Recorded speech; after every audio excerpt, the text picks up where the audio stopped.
I bought this trailer mover or receiver hitch, whatever you want to call this, that goes on a set of forks, as you can see here on my skid steer.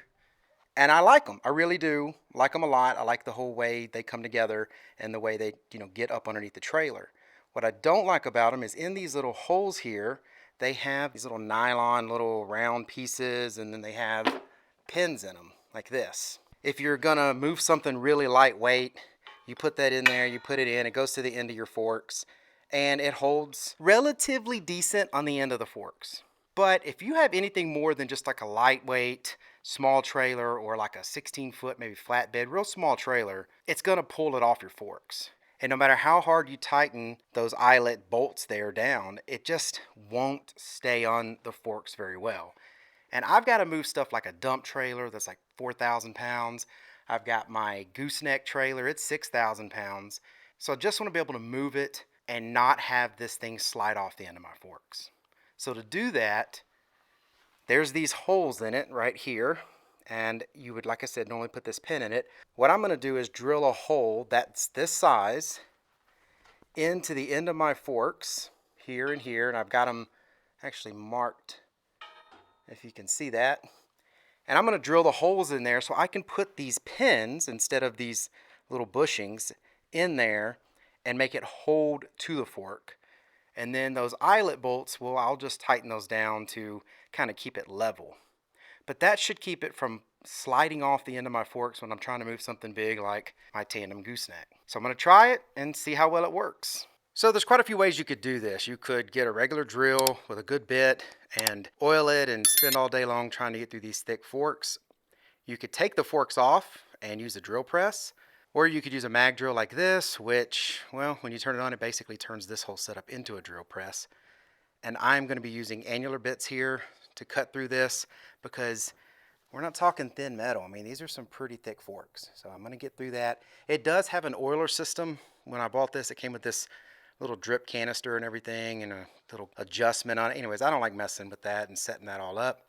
So I'm just going to use a little oiler that I squirt on there as I go. But I'm going to cut through this and see how well it does.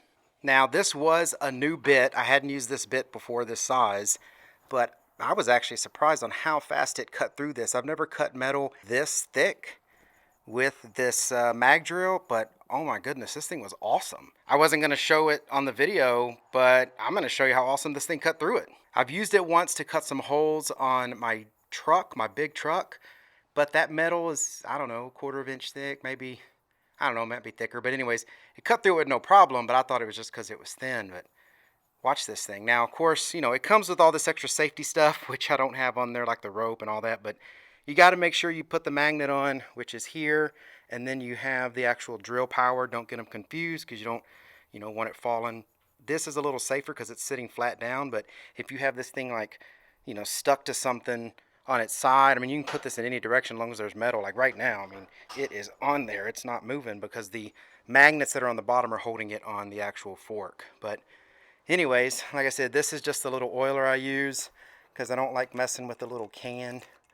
And I just do that. But anyways, let's turn this thing on and watch it.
Normally I'd oil it a little bit more, but I kept forgetting just how thick these forks are. But it did a great job. This thing cuts through. The other thing is these are annular bits. I think that's how you say it. They're hollow bits. They're like whole saw bits. So what I did a minute ago was I went to cut the second hole and I forgot to knock out the punch of the metal that was in there. Let me show you that. So what's in the end of that bit right now is something like this. And when you go to try to cut again, it's not going to cut because it's just spinning around on this little piece of metal here. So you got to punch that out, and on this one it came with a little shaft, I guess you could say. You just knock it in there and hit it on something, it pops out. But that's it. I mean, I cut through these two holes. If I had tried that with a regular drill, I mean, come on, I'd have been out here all day trying to do that. Of course, my drill press would, cut well like this too, but you got these big long forks you'd have to take off.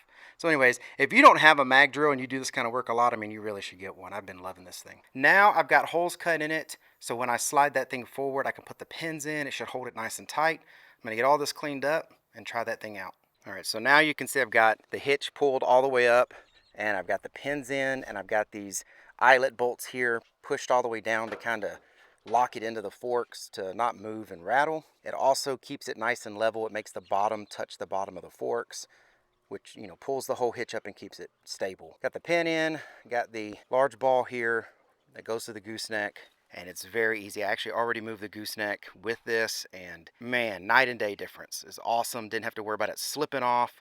That thing didn't even budge. If you have to move heavy trailers, I totally recommend getting one of these and then cutting the holes in it like I did here. As you can see, the pin fits great. It's a very small hole, so it's not going to affect the forks at all. Just great way to move trailers around. Anyways, I hope this information was helpful. This is what I do on the farm to move trailers, and I just made it that much better. Thank you very much for watching. Y'all take care.